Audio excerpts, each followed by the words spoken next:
going on? How's everyone doing? Shout out to Colin. Everybody else who's cool with Colin. Sketchy! I didn't say. Eat your popcorn and your Coca-Cola and relax. Anyway, tell Colin I'm ready.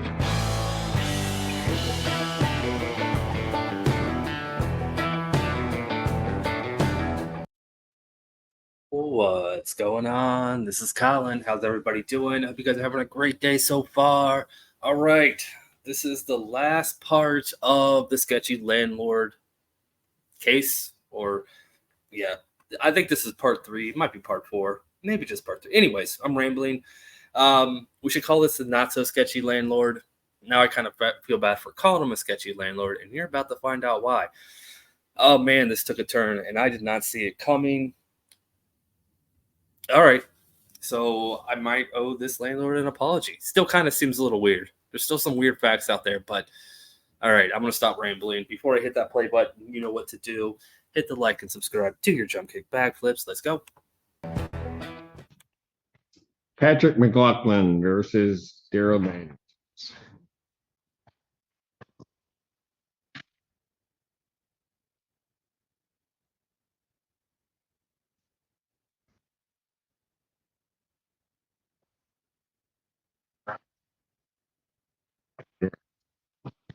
State your name. Patrick McLaughlin. Your Honor, Alex Henry, on behalf of the defendant, who is also present, Daryl Daniels. Daniels. Yes, sir. All right. Your Honor, if I may before start, may I say something? Good luck. Maybe. Go ahead. What do you want to say? Last time I was here, Your Honor, I was scared, and I lied to you. Okay. I wasn't honest. I went through this with Mr. McLaughlin. I didn't. When they wouldn't let me into my place, so I took them. I took the money. Both sets of money? Huh? Both sets? I took the money because I had no place to go, and I didn't know what to do. And I had medications, and I was on the street having no family and friends. And he kept pressuring me to move out so that someone else would move in. And he kept sending me emails and texts that my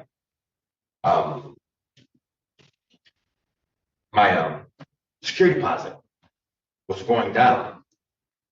And I really didn't know what to do. And being not able to get back to my place where my stuff is. And I was scared. I truly was. And I didn't want to admit that I was afraid or something like that. You know, I thought it might make me seem like I'm weak or something like that. And I found out that it makes me seem like I'm weak by not being honest. And I apologize. Please forgive me. So you voluntarily surrendered the apartment? No, I didn't surrender the apartment. No, I couldn't get back in. They had already locked the doors. I couldn't get in.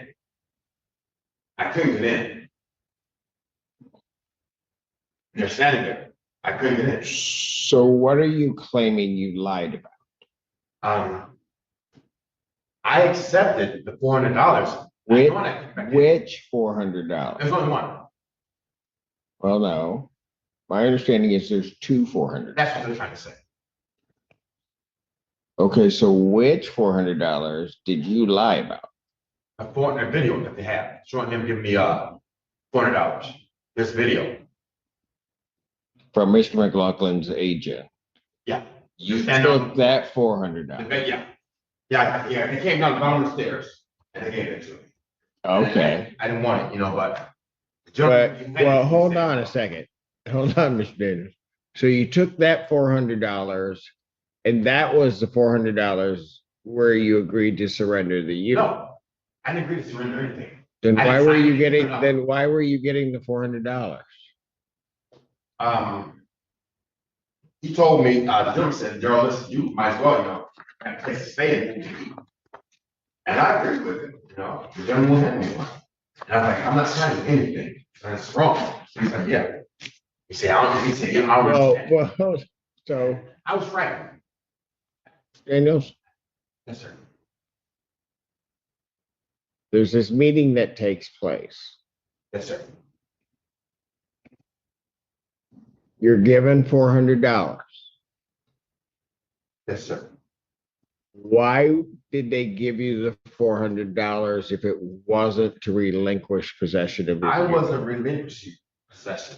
Okay. I never agreed to Then, relinquish. okay, all right. Then why did you take the $400? I didn't know what to do. I had no place. What do you mean And you didn't know what to I do? had no place to go. And I don't want to stay on the streets. And Mr. Daniel, yes, sir. what you're saying, it doesn't make any sense. I made a mistake. So, Mr., you need to start telling the truth.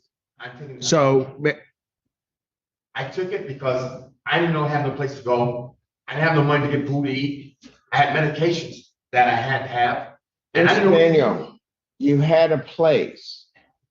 They said, so here's what you told me. The door was locked. I was locked out. I didn't have the keys to the place. The locks were changed. I had no way of getting in. And if you show the video properly, even the front door was boarded shut. It was X across with wood. All right, so here's the problem we're running into now. Everything that he's saying, no, it's not trustworthy. He lied in 2 straight hearings, made himself out to be a victim. I mean, he still kind of is. I still feel like this was a sketchy way to do this as the landlord, but yeah, he lied to the court. Now nothing he says can be trusted. Man, and I did 2 videos on this case where I felt really bad for this guy, and to find out that it was just a giant lie. I couldn't get in. The locks were changing all that. I come around to the back, and there they are standing at the back door, and I'm like, listen, let me in. And they're like, no. And I, it's like, I was scared, and it's like, no excuse. I do a lot of mental illnesses, mental things, and I thought that they all coming at me anyway. They had broken into my home while staying there, and the tenants that stayed there, I told Mr. McLaughlin, he's like, so what you want me to do? And I was afraid, honestly. But I was afraid that I was afraid that I would react in a way that I wasn't supposed to. I didn't know what to do, honestly.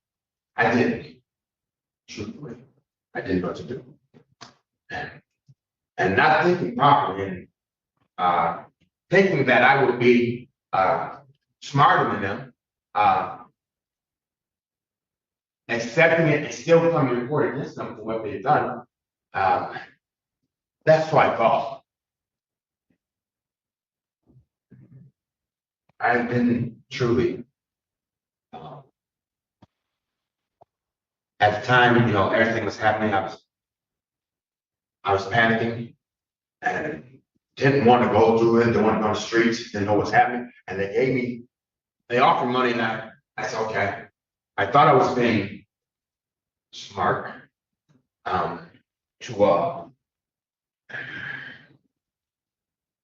apologize.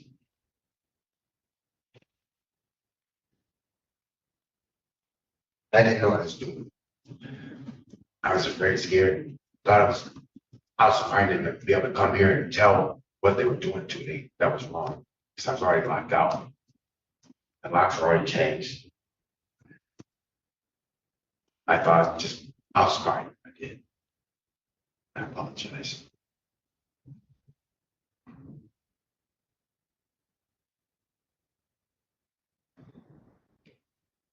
Mr. Daniels, what do you want me to do now that it's been determined, well, you've admitted that you've lied? I was already, as I stated, the locks had already been changed. I was locked out.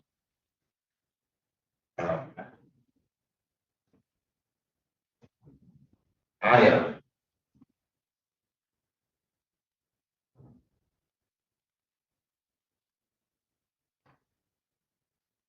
want to be treated fairly. done right. And I conducted myself like they did. Well, that's interesting. You want to be treated fairly because, I treated myself like I did. well, I thought- quite frankly, this isn't about you because you came here on the date the hearing was set. Mr. McLaughlin was not here.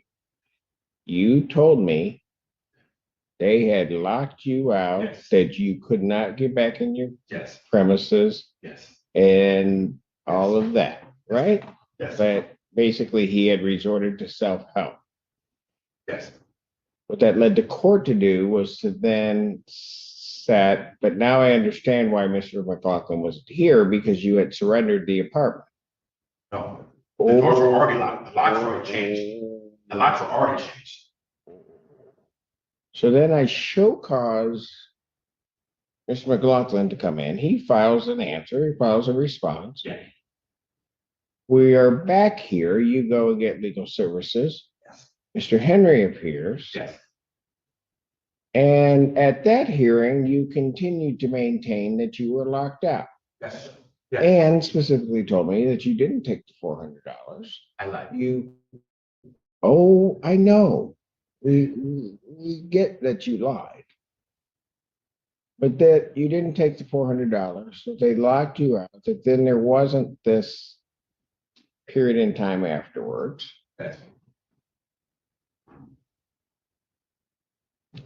You got community mental health because of that to put you up. Yes. So other monies got paid on your behalf. Yes. They did change the locks on the door, Your Honor. I couldn't get in. The locks were changed. I couldn't get in. Tell me why I should believe you. Truly, Your Honor. Not Not telling this- you the first time it came here, you shouldn't. I shouldn't believe understand how you feel. I anything understand how you feel. you are telling me. I do understand. not believe. I understand. I understand. But I couldn't go on. Yeah, none of us believe him anymore. That's the unfortunate part of lying in court. I mean, I don't know how many times I can say this, but yeah, I went from feeling bad for this guy being a potential victim to I'm kind of hoping he gets thrown in custody for lying under oath. I mean, he's still in a rough spot. I get it, but he did it to himself. After, sit back, praying and think about it. And you've been honest with me, you've been fair with me all the time. And I couldn't What I do. tell you no lies. And I had to come tell you today and let you know that. I was just afraid, Your Honor. I was. Afraid of what?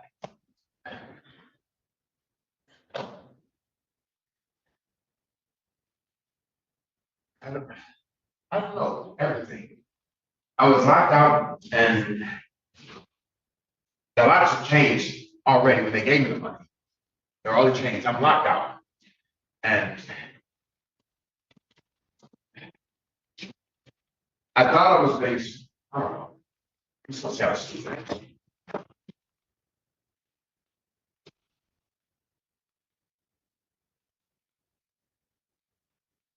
apologize. Please forgive me. I won't say anything else, that might say what else can I say? But I was being honest, I'm just, now I am. I lied to you. You know something? Not only did you lie to me, you recall at the last hearing, I had my bailiff put Mr. McLaughlin under oath, and we put you under oath. Yes, sir. Yes, sir. Mr. McLaughlin maintained the same story that he basically put in his written communication and what he had said. He didn't have everything with him. He said he had a video and wanted to make sure that he could bring it next Mr. week. Hoffman have not been honest. Oh.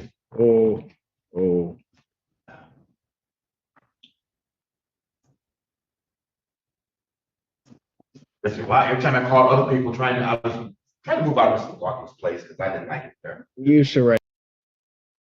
All right, I still believe the landlord did something sketchy. I still do. I mean, he made sure he recorded this guy taking $400. That just seems weird. Maybe this is the kind of business he runs. I don't know. But again, A liar calling someone else a liar. It's not going to work out for you, man. Possession. You surrendered possession of No. the premises. No, sir. Yes, you did. No, sir. Yes, you did. That's why you took the $400. Your Honor, as I stated, the locks already changed before they gave me that. The locks already changed. I don't believe you. I know you would. I know you would. That's why I have to tell you the truth. The locks are already changed. You know something, Mr. Davis? Here's Video, no. I'll show you the video. Be quiet. Pardon? Be quiet.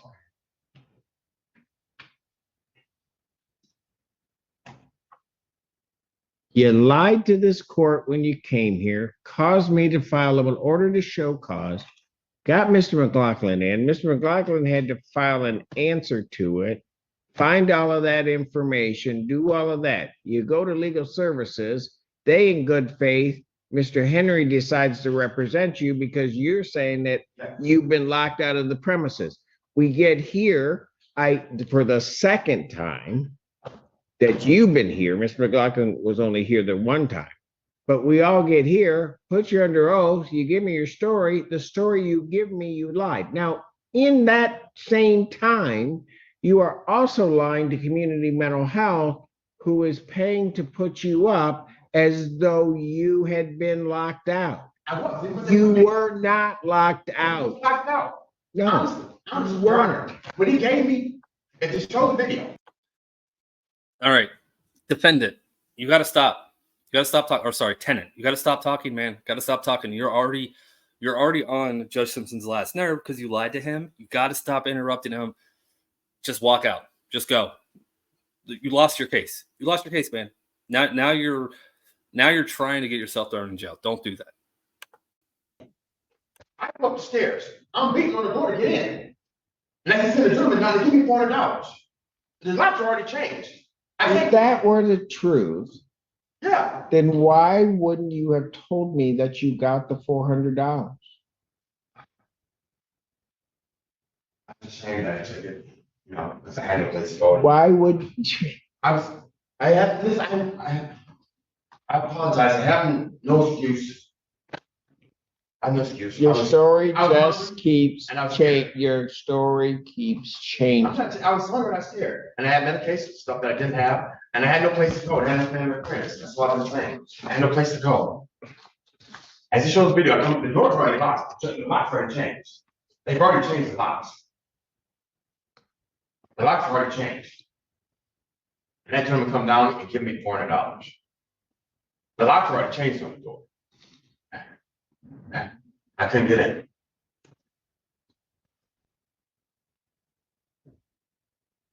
Go ahead, you tell me everything you want to tell me. That's all. Because I don't want you to ever say I didn't give you a chance to tell me. I told you everything. The locks are already changed on the door. When he came down, he gave me the $400, sir. And I don't believe And you. I took it. And I don't believe you. I think that what happened here is you took the $400,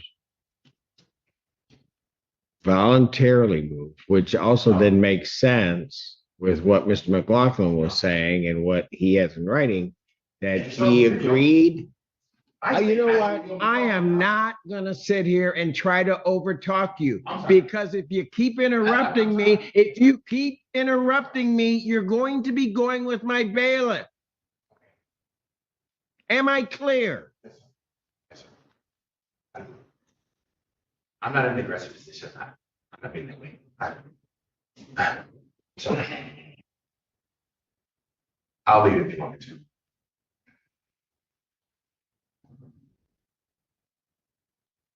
Sorry. The reason you took the $400 is because you voluntarily surrendered the premises. That's what the court's going to find, that you did that. And that the court also believes that you took the additional $400 that was later on given to you. It all makes sense. That's why Mr. McLaughlin said, I will keep, and it's in writing in a text, that he would allow your property to stay there for a month. And then he gave you more money. And you're just taking money and then coming to court, causing everybody all kinds of problems. I Oh, no, you don't even have any idea. I took lumps. Sorry. You keep interrupting me, so I'm done. I didn't mean to drop. I find that there was no lockout. I also find that he voluntarily surrendered the premises. Mr. Henry, I know this is embarrassing for you because you came here representing your client, believing that all of this had happened. I find you and have found you always to be an honorable attorney and always put good faith arguments. And you properly did the right thing once you determined your client was an absolute liar. And that is you filed your motion to withdraw. So prior to entering what I'm entering, I'm going to grant your motion to withdraw. Find that it's surrendered. This case is dismissed, but you are entitled to possession of the premises. All right, there we go. There we have it. The attorney. He's like, oh man, my client's lying. I can't represent anymore. File to withdrawal. Judge Simpson knew this was coming the second he saw that withdrawal. I mean, I'm sure you have to put a reason on it, and he may have said my client lied. I don't know. He perjured himself. Who knows what the actual motion to withdraw looked like? But yeah, he's the tenant, I guess, former tenant's lucky that he's not ordered to pay back what community service or whatever the organization is that helped him. He's lucky. Or I mean, he might still get a bill from them. Who knows? All right, I'm gonna let the rest of this video play out. You guys have a great day. Yeah, that's all I got. If you haven't done it already, please hit that like button. Until next time, bye. Oh yeah, it's yours. He gave it up. You want to know what? You keep it up. What did I tell you? You think I'm kidding? Do you think I'm kidding? Then I'd suggest what you do is you turn around and you walk out and don't say another word to me, because if you say another word to me, you're going to go with Officer Mahalik. Have a great day.